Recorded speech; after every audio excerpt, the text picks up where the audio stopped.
I mean, it's risky for their side because it is possible that if this gets to the United States Supreme Court, that they could issue their own version of Roe versus Wade that actually strikes this thing down. That's why the other states they've always not wanted to go this far because they're afraid of getting an outcome that actually, in effect, reaffirms or at least partially reaffirms Roe versus Wade. Right. And that's why there's been so much euphemism in all of the Republican states' efforts as they've gone after abortion rights. They've tried to make it de facto illegal to get an abortion without saying that's what they're doing. They believe now that they no longer have to hide behind that artifice. And it is presumably risky for the same reasons it was, the same reasons they were too afraid to do it before. It'll be very interesting to hear what Cecile Richards says about this, given her current activism and her 12 years with Planned Parenthood. But this is a landmark moment. Yeah, we actually asked Cecile to come on while the bill was still moving. We weren't sure it was going to pass or come to a vote by this time, but it has done that just in the last few minutes. So She's going to be here in just a few minutes. Well done. Thanks. Thank you, Rachel. Well, the NRA is finally attacking the right enemy itself. The NRA is completely collapsing in on itself in a breathtaking financial scandal inside the NRA. NRA board members attacking other NRA board members, NRA board members attacking the current president of the NRA, saying the current president of the NRA is lying. We're going to have all of that for you. This stunning new information about it and the crazy spending that Wayne LaPierre has been doing at the NRA that is part of what all of this is about. We're going to have that at the end of the hour. A lot of updates on the facts of that case. You're going to want to hear that. But first, Donald Trump Jr. is going to respond to a subpoena issued by the Republican chairman of the Senate Intelligence Committee, even though on Sunday, the Republican chairman of another Senate committee publicly advised Donald Trump Jr. to ignore that Senate subpoena. If I were Donald Trump Jr.'s lawyer, I would tell him, you don't need to go back into this environment anymore. You've been there for hours and hours and hours, and nothing being alleged here changes the outcome of the Mueller investigation. I would call it a day. The 27 psychiatrists and mental health professionals who wrote the book about Donald Trump are going to have to find some time to explain Lindsey Graham. Lindsey Graham is the chairman of the Senate Judiciary Committee, the committee with jurisdiction over our criminal justice system and our civil justice system. That's the committee that writes federal laws about, among other things, how federal subpoenas are enforced. And the chairman of that committee, who is a lawyer, is publicly advising a witness subpoenaed by the United States Senate to ignore that subpoena, publicly advising him to commit a crime. Psychiatrists studying Lindsey Graham's attempts to subvert and pervert congressional subpoena power need to begin with 20th century Lindsey Graham. The day Richard Nixon failed to answer that subpoena is the day that he was subject to impeachment because he took the power from Congress over the impeachment process away from Congress, and he became the judge and jury. Before Donald Trump Jr. reached an agreement about testifying to the Senate Intelligence Committee late today, last night, Lindsey Graham publicly coached Donald Trump Jr. again, telling the Washington Post, quote, "You just show up and plead the fifth and it's over with," Senator Lindsey O. Graham told reporters Monday, adding that Trump Jr.'s lawyer would have to be an idiot to let him testify again. Lindsey Graham is an obstruction of justice. This is clearly witness tampering. Lindsey Graham could be disbarred as a lawyer for that. And by publicly tampering with a Senate witness, Lindsey Graham violated his oath of office. In any previous Senate, the Senate Ethics Committee would begin an investigation of Lindsey Graham today that would very likely lead to his expulsion from the United States Senate. Something very serious has happened to Lindsey Graham, and we don't know what it is. Something deeply disturbing has happened to Lindsey Graham, and we don't know what it is. And it is not just the difference between 20th century Lindsey Graham and today's Lindsey Graham. It's the difference between Lindsey Graham 3 years ago and Lindsey Graham today. He's a race-baiting, xenophobic, religious bigot. He doesn't represent my party.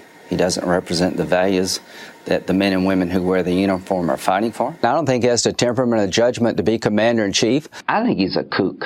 I think he's crazy. I think he's unfit for office. It may just be that Lindsey Graham is now running for his life in South Carolina in a way that he wasn't 3 years ago. Lindsey Graham is up for re-election next year. And his very Trumpian public witness tampering and obstruction of justice might just be what a terrified Lindsey Graham has decided he has to do to avoid being challenged in a Republican primary by someone more Trumpian than Lindsey Graham. Lindsey Graham is now publicly everything he once said Donald Trump is. I have never seen a United States senator disgrace his oath of office more than Lindsey Graham has done just in the last couple of days alone. Apparently, the Fox Network's legal analyst, former Judge Andrew Napolitano, has more influence over Donald Trump Jr. than Lindsey Graham. I never heard of a senator saying disobey a valid, lawful subpoena issued by the chairman of another Senate committee.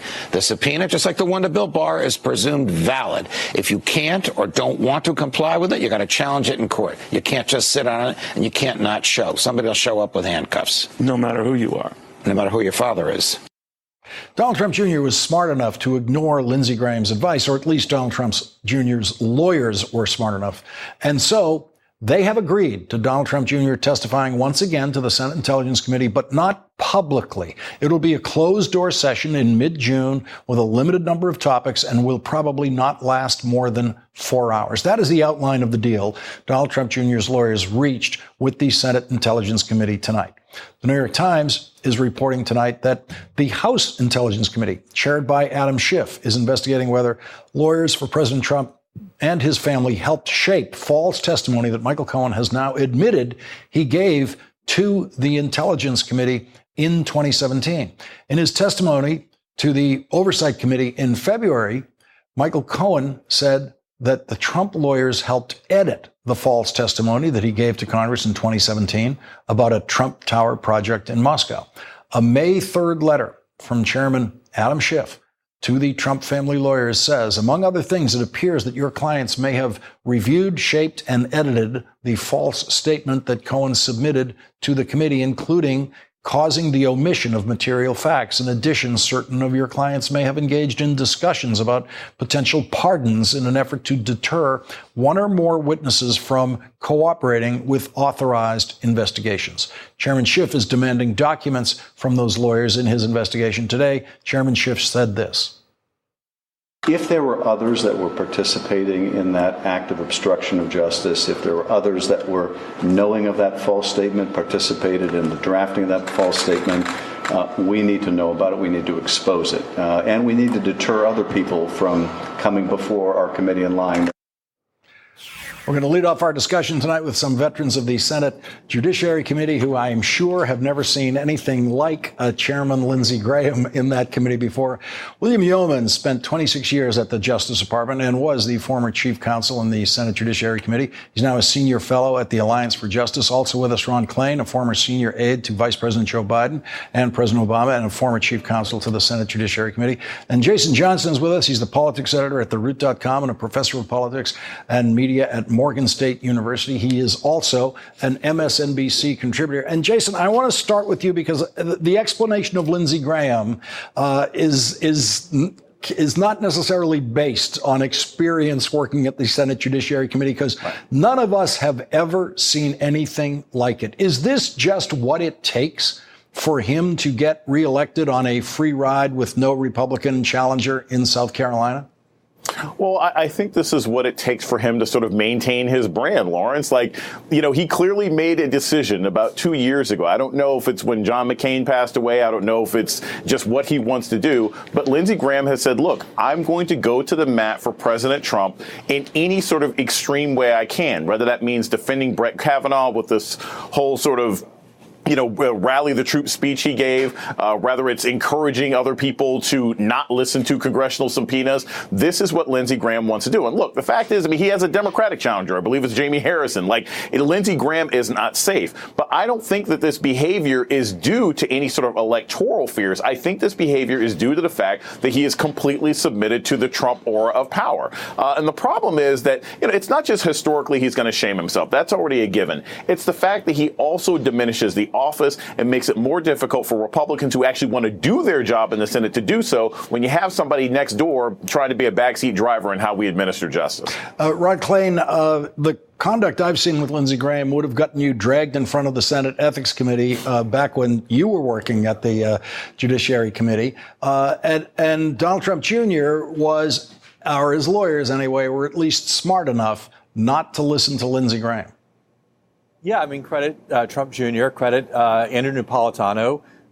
It's shocking whenever I agree with him, but he was right on this one. Look, I think that, I agree with Jason. It's hard to explain Senator Graham's behavior as anything other than just kind of a determination just to do Donald Trump's bidding, whatever it is, even really beyond the pale here. The Judiciary Committee, for its good days and bad days, has a vaunted tradition of standing for the law and adherence to the law. And for the chairman of that committee to tell a witness that they don't have to comply with a lawful subpoena from another Senate committee so undermines the institution, so undermines the process. By the way, and this is a subpoena issued by, obviously, a committee chaired by another Republican senator. And so this isn't a partisan thing. This is just really an effort to out-Trump any other Trumpy Republican senator. And Bill Yeomans, we noticed that there was no other Republican senator jumped out there and said, oh, yeah, Lindsey Graham is right. You should defy a Senate subpoena. And we know that there's an awful lot of Republicans who love every chance they get to say something pleasing to Donald Trump. And none of them were willing to join Lindsey Graham walking out on that plank. Well, yeah, I think it's clear how over the top Lindsey Graham was here.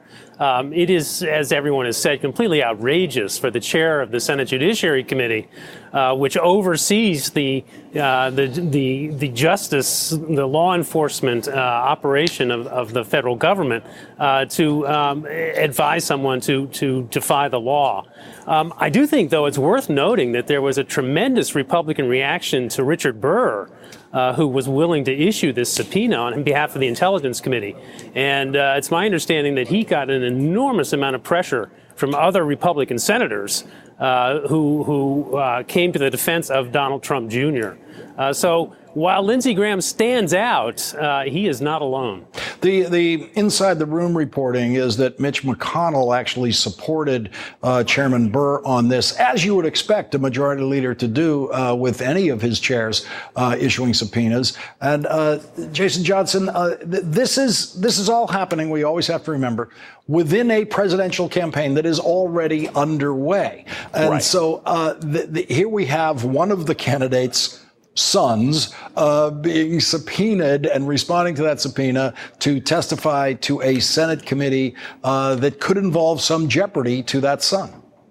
Well, some jeopardy to that son, some jeopardy to other members of the family, some jeopardy to the father. Look, Lawrence, I'll be honest. When Barr initially put out the subpoena, I was skeptical. I thought, is this going to be an excuse for Republicans to do this sort of dog and pony show and allow Don Jr. to just give speeches, right? As we've seen in some of these committees, they actually don't ask questions. It's an opportunity for them to sort of play partisan games. But now that it appears that this is a real question, this goes to the heart of what the Republican Party has to worry about. When we go beyond the House and Senate, this goes to the heart of where the Republican Party is in the country. This is a reminder of what we've talked about all along. There are Republicans in this country who do not trust this administration, who do not trust Don Jr., who do feel that they want to get to the bottom of this. I don't think that Barr is acting just sort of out of, pure curiosity about what's going on. He also is reflecting a change in his party that's happening nationally. And the Republicans, they really need to be much more careful about this. They don't have as much strength in their base if they don't have as much strength in their party as they used to have.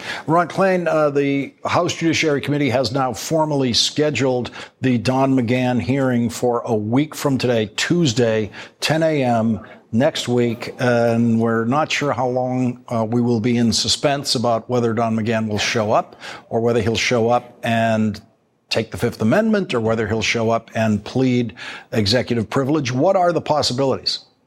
Well, first, we have to see if Lindsey Graham has legal advice for Don McGahn. Doubtlessly he does. But look, I think all those things you mentioned, Lawrence, are possibilities. And what we have to understand is that, unlike in the Senate, this is really occurring against a backdrop of kind of a massive resistance of Trump and his allies against the investigation. The Trump lawyers were in court today trying to resist a subpoena from the House Oversight Committee for Trump's financial records. They got slapped down hard by the judge in that case. We're going to see what they do with McGahn. But clearly, Donald Trump is trying his best to keep any of this information from coming out on the House side. And they're doing it in this kind of crazy way where they're in court today arguing that Congress shouldn't be able to look at Trump's financial records because it's a legal matter. They were in a court a few weeks ago arguing, hey, this isn't a legal matter. It's for Congress. They went to Mueller and said, hey, it's not for the Justice Department. It's for the impeachment process. I mean, it's constitutional three-card Monty that they're trying to play here to avoid this information coming up. But sooner or later, I think the House is going to get to the truth on many of these things. Bill Yeomans, what strategies does the House have available to it? Well, the House has to continue pursuing, trying to get witnesses. They're going to have to issue subpoenas, and they have to follow through with contempt. Unfortunately, all of that takes time. They have to go to court to file civil suits to enforce contempt citations. And so they need to follow through. But one thing that I think is very important is that they not get lost in the process fights. So, for instance, on the Mueller report, it is incredibly important that members of the committee continue to make the public aware of what's in the Mueller report. The American public is not going to pay a lot of attention to process fights, as interesting as we lawyers may find them. So I think the House Judiciary Committee has to be very creative in finding ways to broadcast the president's incredibly unpatriotic behavior and his criminal behavior. And they need to do that in ways that the American people will listen to. We have to get a break in here. Bill Yeomans, Ron Klain, Jason Johnson, thank you all for starting us off tonight. Really appreciate it. Thank you. Thanks, Lawrence. And when we come back, we have breaking news tonight. Republican legislature in Alabama has just passed a law that would basically make it a crime for a doctor to perform an abortion in that state, punishable by 99 years in prison. This is the most extreme anti-abortion law passed by a state. It awaits a decision by the governor whether to sign that bill. Cecile Richards will join us next. Hi, it's Katie Tur. Want to keep up with MSNBC while you're on the go? Subscribe to the MSNBC Daily Newsletter. You'll get the best of what you've missed during this unprecedented era of news. Text MSNBC to 66866 to subscribe. Breaking news tonight. About 30 minutes ago, the Alabama State Senate passed a bill that essentially outlaws abortion in Alabama in conflict with settled federal law as interpreted by the United States Supreme Court. The bill outlaws abortions except in cases that involve a serious health risk to the pregnant woman. Republicans voted down an amendment that would have added exceptions for victims of rape and incest. That vote was 21-11. The bill now goes to the governor's desk. AL.com reports that on Friday, the governor said she would wait to make a decision on whether to sign the bill into law after the final version reaches her desk. But if the governor does sign that bill, doctors who perform the procedure could be charged with a felony punishable by up to 99 years in prison. Doctors attempting the procedure could face up to 10 years in prison. Joining our discussion now, Cecile Richards, the former president of Planned Parenthood. She is the co-founder of the new women's political group, Supermajority. She's also the author of the book, Make Trouble. Cecile, your reaction to the passage of this bill tonight? Well, this is a terrible day for women and for families in this country. This is, as you say, this is the most extreme abortion ban that's ever been passed. Obviously, Governor Ivey has a really important decision to be made. This bill should not be signed into law. As you said, not only it would essentially end all abortions, legal abortions in the state of Alabama, but it also would put doctors into jail for up to 99 years. And obviously this is completely flies in the face of Roe versus Wade, a court decision that was made more than 40 years ago. This is a right women have had for all those years, and women are not going to go back in America. Is there any chance that the governor will veto this? I have no idea, but if she's actually thinking about the future and the well-being of the people in her state, she should not sign this bill. I was so struck by one of the senators tonight, Senator Singleton, who talked about what it was like to be a father of 2 daughters, and that the state of Alabama, by passing this kind of legislation, is basically saying to them, you don't matter. We don't care about you. It's a really terrible day for the state of Alabama. What could their legal theory be? This is a direct and complete and full conflict with Roe versus Wade. Do they actually believe they can get this case to the Supreme Court, and this Supreme Court with 2 Trump nominees will then completely strike down Roe versus Wade? Because that's what you'd have to do to sustain this law. You're correct. And I mean, I don't know what's in their mind. As we know, this is not the first time they've passed bills that have been unconstitutional. But look, I think women are very worried. Women and men in this country are very worried now with a confirmation of Judge Kavanaugh. Roe is hanging by a very thin thread. But I think the other thing that it's really important to remember, this is a country that supports abortion rights overwhelmingly. In fact, support for Roe is stronger than it's ever been. And I think that's one of the reasons we see women not only running for office, the vast majority of voters in this country, 20% of Americans have marched or taken part in a protest since the Trump inauguration. And the main reason has been women's rights. So I think this is I certainly hope that this law is declared unconstitutional. But I will tell you, this is sending a chill across the country, and women are noticing and women are organizing. And the Alabama legislature has a history, as you say, of passing these bills that do get struck down in federal court at great legal expense to the state in legal fees as they go through this process. And so it's possible that some of these legislators have just gotten comfortable with the idea that they can do this as a stunt and as a way of showing, where they stand on this, knowing that they'll never have to live with the consequences. That may be true, Lawrence, but obviously it's still incredibly irresponsible to pass this kind of legislation. And I think women are taking notice. It used to be, and I think Rachel mentioned this earlier, it used to be that they passed these kinds of bills saying that they were supposedly to protect the health and the well-being of mothers. This is an all-out abortion ban. The legislators have said it. The governor now can do the right thing and stand up for women in the state of Alabama. But I'm telling you, this is something that women are noticing all across the country, and women are going to be the deciding voters in the 2020 election. What does an issue like this now do in the presidential election and the congressional elections?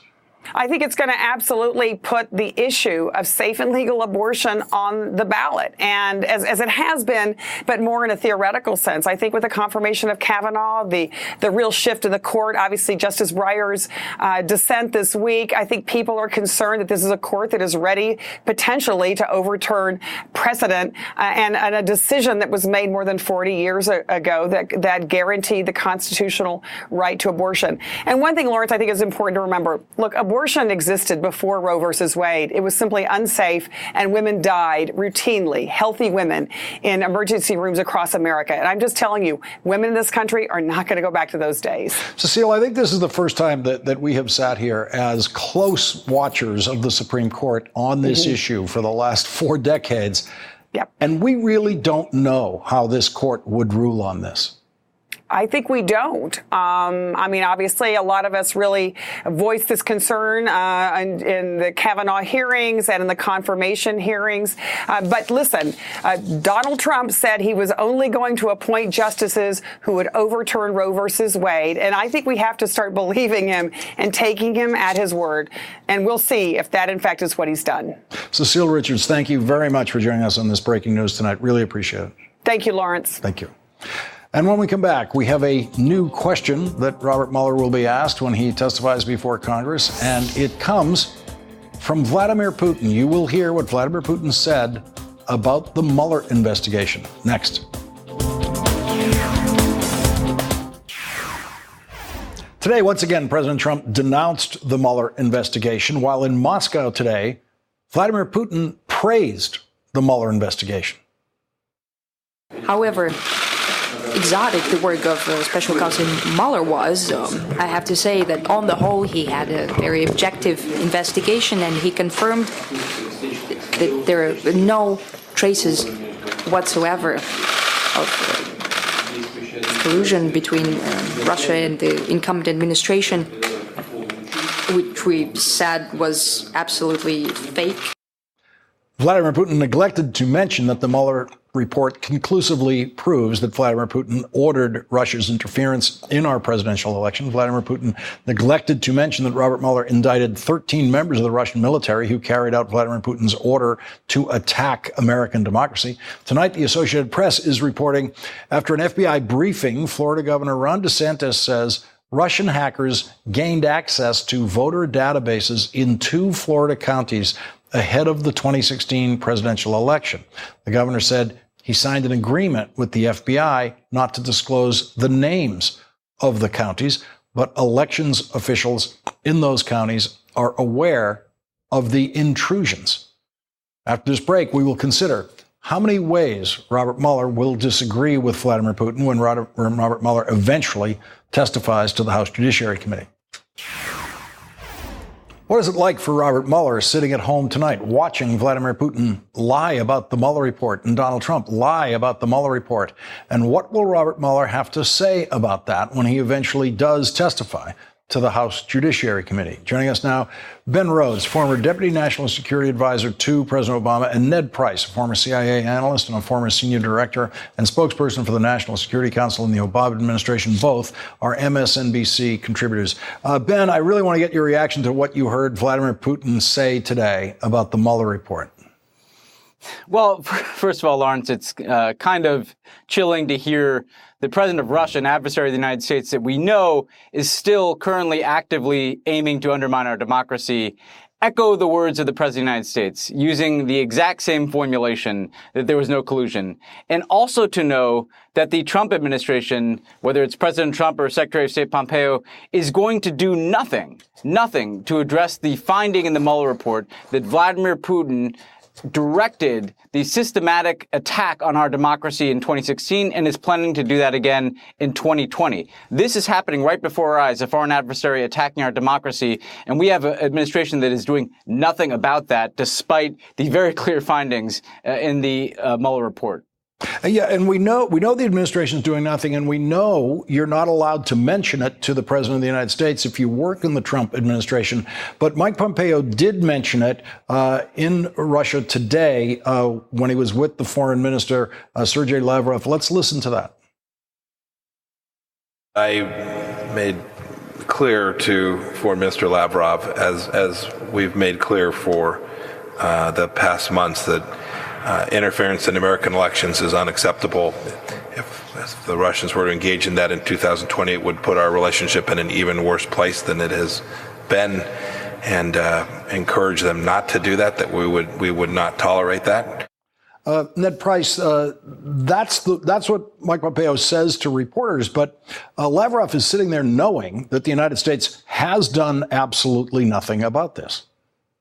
Well, and Lavrov is also sitting there knowing that President Trump himself on numerous occasions has had an opportunity to raise this directly with Vladimir Putin, the individual who was responsible for this multi-pronged attack on our democracy, and failed to do so. Most recently failed to do so during their May 3rd phone conversation. Look, I think the broader point here, Lawrence, is that we're seeing this strange and wild metamorphosis that Ben alluded to. If you were just reading a transcript of President Trump and President Putin, you would have a hard time discerning which one was the purported leader of the free world and which one was the former KGB head and now head of the Russian Federation. Let me just give you a couple of examples. In their phone call earlier this month, President Trump immediately thereafter took to Twitter and gleefully announced that they had discussed the quote-unquote Russian hoax. The Kremlin, for its part, actually put out this pretty professional sounding readout that sounds like a readout that Ben or I would have put out in the Obama administration, saying saying they discussed issues of mutual concern. Today, moreover, President Putin, as you showed, actually referred to the Mueller report as objective. Meanwhile, half the world away, President Trump was attacking the director of the FBI. The leader of the free world is increasingly mimicking and taking on the tones of the person who attacked us in 2016 and continues that today. And Ben, the president knows that he came in second in the vote and won the electoral college just barely with the help of Russia and Vladimir Putin. Why would the president think he doesn't need the help of Russia and Vladimir Putin this time? And when you hear Mike Pompeo saying that would not be tolerated, they just wouldn't tolerate it. If Russia helped Donald Trump again, we just won't tolerate that. Yeah, and look, I don't believe Mike Pompeo for a second that he pressed Sergei Lavrov on this. There are very concrete things they should be doing. You heard about the hacking of voter rolls in Florida. We could be providing cybersecurity assistance to all our states to protect our elections. We could be imposing additional consequences on Russia through sanctions to deter them from doing this. We should be working with tech companies to get at the poison that is entering the social media accounts of Americans from Russia intervention in our election. What worries me, Lawrence, is they want the Russians to intervene again. They have essentially said that the Mueller report showed nothing wrong. They're signaling we welcome foreign intervention in our elections. And the reality is, if in 2016 this took place, imagine what could take place in 2020 with Donald Trump having all the resources of the U.S. federal government at his disposal, seeking Russian intervention in our election, seeking any advantage he can get on a Democrat. This is something that really should be getting alarm bells ringing in Congress and, frankly, aggressive action from the House Democratic majority to figure out what is going on here and what needs to be done, and putting things on the table like funding for government agencies that are supposed to be protecting our democracy and essentially have been told to stand down by the President of the United States. And Ned, in the middle of these kinds of news developments like Vladimir Putin on the Mueller report and so forth, we have the administration in some kind of increased posture of confrontation with Iran. And with this administration, with this president, it's very difficult to tell how real that is or how much of that is simply a Donald Trump distraction from other news that he doesn't want people paying attention to. Well, that's right. And unfortunately, the stakes with Iran are incredibly high. The stakes with Venezuela are incredibly high. But the fact of the matter is that this administration has squandered its credibility across the globe with our foreign policy, but especially with Iran. Look, you listen to John Bolton and to people like Mike Pompeo talk about an increased threat from Iran, and you can't help but think back to the early part of the 2000s when John Bolton was very credibly accused of manipulating intelligence. And he actually was not, his nomination as our ambassador to the United Nations did not go through. You look at Mike Pompeo, who as CIA director actually manipulated and weaponized intelligence, releasing information that painted a picture of a close relationship between Iran and Al-Qaeda, a relationship that is anything but close, in an effort to tie Iran to a terrorist organization, Al-Qaeda, so that it would fall under what's called the Authorization for the Use of Military Force of 2001. You look at the steps they have taken, and you look at the contradiction between what the Brits have said, what our closest allies have said, Pompeo's counterparts that he flew to Brussels and got a chilly reception from this week. And you see a stark contrast. And we can't help but think that it's our administration, not the others, who are increasingly manipulating and off the reservation when it comes to the facts on the ground in Iran. Ben Rhodes, a quick last word on the situation with Iran. I take this very seriously, Lawrence. We have reports of military planning, and we have an administration that has essentially been trying to goad Iran into giving them a pretext for war. This feels very similar. This is deja vu all over again to the Iraq War. This is John Bolton cooking up intelligence again. This is moving military assets to the Middle East. A war with Iran would be a disaster, and we have a president of the United States who's consistently lied about the threat from Iran. I think we all have to be very concerned about the direction this is taking, because it's nowhere good. Ben Rhodes and Ned Price, thank you both for joining us tonight. Really appreciate it. Thank you.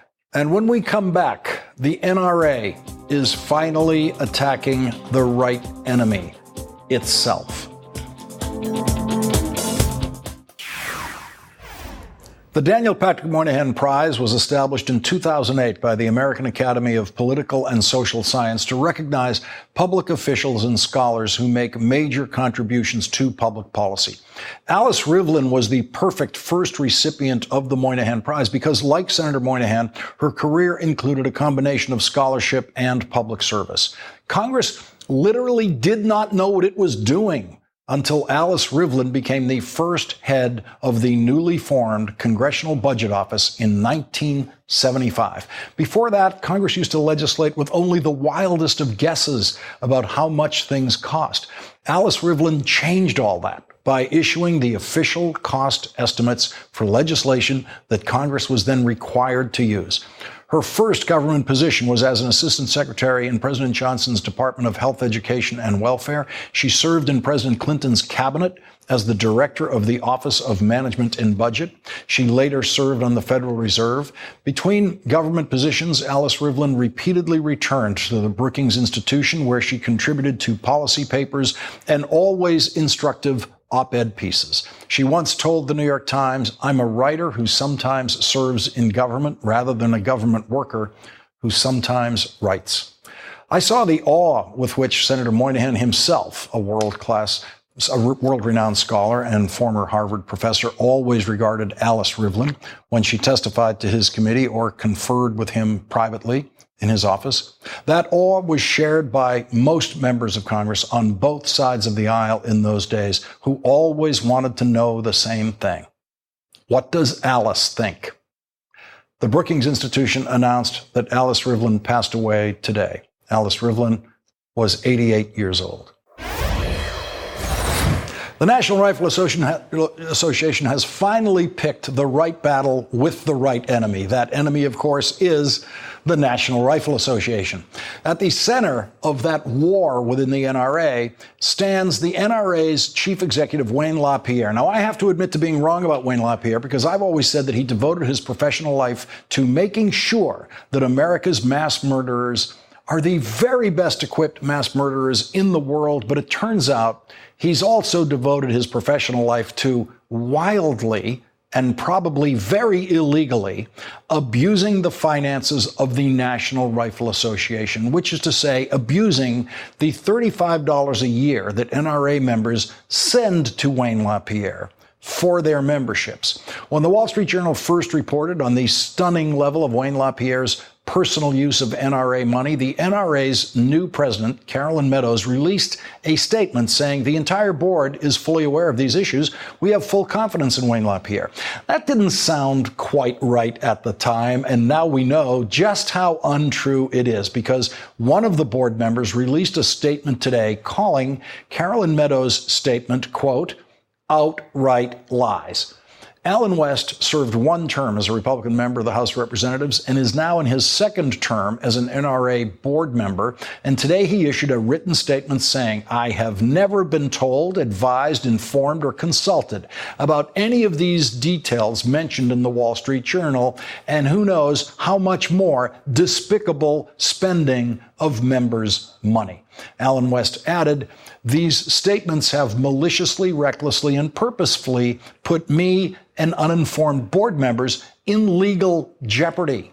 Allen West is trying to make it very clear that he has no part in the financial fraud that is now being exposed at the NRA. Allen West revealed today that he supported former NRA President Oliver North's effort to get Wayne LaPierre to resign before all of this scandal became public. But Wayne LaPierre won that power struggle inside the NRA and forced Oliver North to resign.